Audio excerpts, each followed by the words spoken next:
And we are live. Jaron, And we're back. real quick, give us a little show. What's going on? You got a bag attached to you? So I use my tripod from the YouTube setup here to as my IV bag. So yeah, I've got a slow drip of antibiotics and vitamins and some kind of protein going into me.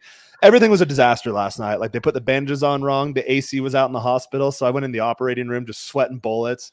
They're like, oh, we're gonna sedate you. Like I thought it was local anesthesia. Like no, we're gonna put you under. But I didn't trust them. But I was so uncomfortable. I was like, yeah, just put me under. Just like I just want to wake up and get out of here. And then like, well, you're gonna have to spend the night here. I'm like, no, I'm not gonna do that. This place is so uncomfortable. I can go home. Luckily, the cool thing about Mexico, money talks. So you can get anything you want done down here. So one of the nurses was real sweet with me. I'm like, hey, do you live here in the neighborhood? Oh yeah, okay, cool. Do you work tomorrow? Yeah. What time are you free? Oh, I have my lunch hour at this time. I was like, just come by the house and just check in on me every day, like until I have my follow up appointments. So she came in, changed the IV today, got me my medicine and all that stuff. So that was really really nice. But yeah, it was Hey, it was not too it was not bad. a it was a very uncomfortable experience, but I got really good surgery for really cheap. So that's the magic of Mexico, my friends. Hey, there you go. I can't wait to Yeah. to hear more. Well, not that I'm excited to hear about it, but looking forward to hearing about it after this when we back Oh in yeah. the Yeah, private group. we'll do it in the group. So, guys, today and what we're going to be talking about. What we're going to be talking about right now, it's going to be very brief because then we go behind a paywall and we're going to be talking with one of our members who has been through divorce, who's gone through different dating coaches, and he's trying to get back out there. And he has hit a breakthrough where he was going from one match, maybe a week, to 20 plus in like 2 days. And it just keeps going up. Like every day is just more and more and more. So I want to talk about briefly a time where you were struggling when it comes to coming out of a breakup and then how you recovered. Because I know personally, there's been times where I've been absolutely defeated after a breakup. Yeah. And by being so defeated, it took me a long time to get back out there. So I want to understand. And I'm gonna start with you, Kevin. Okay. Was there ever a time where you were coming out of a relationship and you just could not get it right for a while? Or were you just like right back up on your feet? No, there, and it's going to sound strange because it was probably 20 years ago. And it was my girlfriend at the time, ex-wife now, that we broke up. And it was the first time that I had ever felt loss from a breakup. Hmm. And I mean, it was crazy. I couldn't eat. I wasn't hungry for probably 2 or 3 weeks. Now, the way I said that story, obviously we got back together. And even the divorce did not affect me the way that breakup did. And I remember just feeling hopeless, Mhm. feeling like nothing was ever going to be right again. And I told myself after we got back together, I would never feel that way again. And didn't turn me into a cold-hearted asshole, but it that was the one that I can actually look back and say, wow, it really affected me mentally, physically, everything. And about the time I was getting over it and getting out back into my rhythm, about a month later, she came walking back into my life. But that's the one that I can really tell you, really, for lack of a better term, fuck me up. So what did you do to like get back on track? Like obviously you guys got back together, but like what did you do to really get that confidence back, or did it just come naturally, or back over time? You know, I say there was a lot of encouragement from family, and then I had some really good friends at the time that were with me. But one thing I did was I told myself I'm not going to let this defeat me. And like I said, it was 22 years ago that I could say this. So I was in my early 20s, and so I started going back to school, registered for more classes, got back in a groove, started meeting other women before my ex came back into my life, and that's what I did. I took the time to mourn, so to speak. But then once it clicked that, hey man, I can't do this for fucking ever. I got to get back out there and do it. That's when I started coming around. Mm. I love that. I love that. Yeah. No, definitely just getting out there and having the experience like that. That's the hardest thing. But then once you start doing that, you start to see how easy it really is, and everything does come back to you. But it's only by doing, not by sitting around and waiting. Yeah. And words help, but actions are for yourself. And I found that out, learned that lesson, taught myself that lesson. Mhm. People can tell you anything at that time, but until you're ready to get back out there, and not just get back there in the dating game, but get back out there and start bettering yourself, that time will come for sure.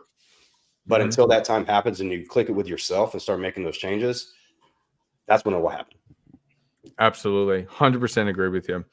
And that's fantastic advice. So, Jaron, who hurt you?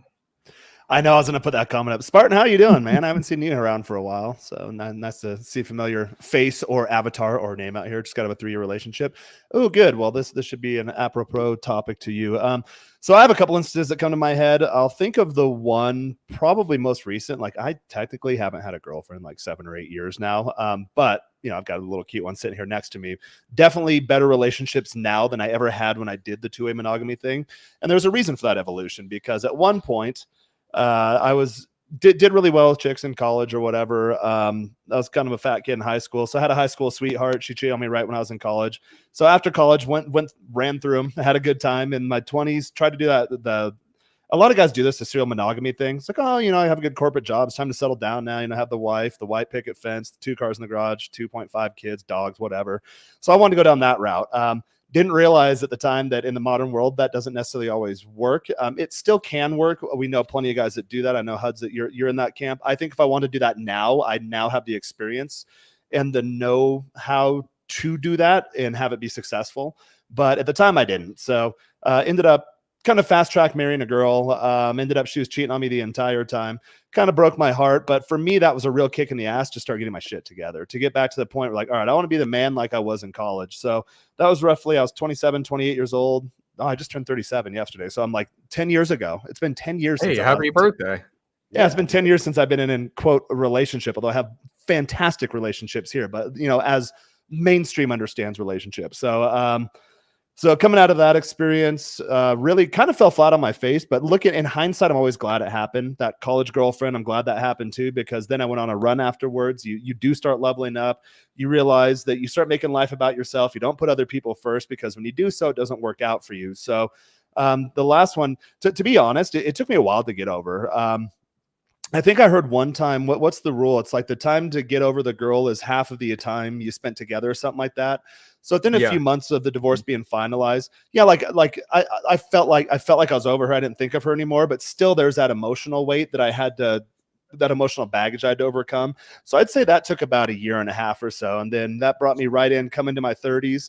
When I turned 30, I thought like, oh no, I'm an old man. Like the game's over. Oh no, friends, the game just begins when you're 30. And I just turned 37 recently, and I'm rocking it. So, every guys going through a breakup right now, paint it with the bright side of the brush. Look at the things like, okay, the relationship ended for a reason. I'm thankful I'm always thankful a relationship ends, because like, okay, I got this girl 3 years ago. She hasn't improved and I've improved. So I can get a better girl now. So even there's girls I date here every now and then, I start to really like them. And then all of a sudden they post some ugly dude on Instagram. I'm like, all right, delete, unfollow, whatever, you're done. And then, but for me, I'm excited now. I'm like, ooh, like if I got her, then what's the next one going to be? Because they're always better. There's always a better option out there. And if you keep getting better, then really you'll never experience heartache again. And that's kind of the way I approach it now. Yeah, you'll never date further down, for sure. No, I've never dated down. Yeah, every girl is always better. I like that a lot. That's really great advice. Like continuing to improve, so you're always are getting better. Oh man, that's actually very, very good advice. Damn, this is tight right now. Follow that one. Follow that. No, I'm just saying this is really tight on timing right now. I don't know if I can even share my story. I shared some of it. Have to do a part two. Do the build up. Yeah, do the build up and do the build up climax paywall. Guys, hit us up. All of our Instagrams are up here. We'll get you the link. We'll get you in there. Do the build up, and then you'll hear the finale on the other side. That sounds before fantastic. we roll out, I want to expand on one of Spartan's comments there. 90% of game is dealing with objections from females. If you mean objections by rejection, possibly. I recently read the book Models, and there was a line in there that he talked about. Rejection is a good thing. Rejection is a gift, because it means she's telling you right off the bat that it would never work. So if you start looking at rejection or objections like that instead of a personal attack or a fail, you're going to go through the roof, buddy, because you can move on to the next one. So, you're right. 90% of the game is dealing with objections, but dealing with them the right way. Look at them as a gift because she did you a favor. Let you know right off the bat that it wasn't going to work. I like that. I like that a lot. I forgot how we had mentioned that, but it is. You just look at look at everything in life. Glass half full, not glass half empty, and then all of a sudden your glass starts to fill itself up.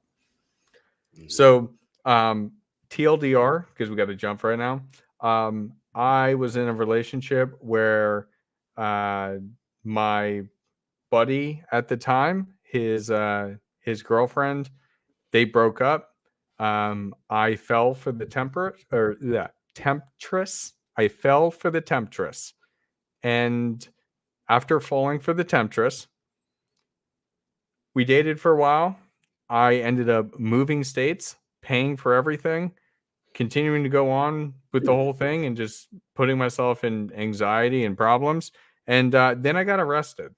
So if you want to hear how that story ends and how I rebounded, and if you want to learn the cheat code that is like literally the best line I have ever seen somebody do on Hinge that like guarantees a match, yeah, definitely click the link down below or message me on Instagram if you do need the link or you have any trouble with it.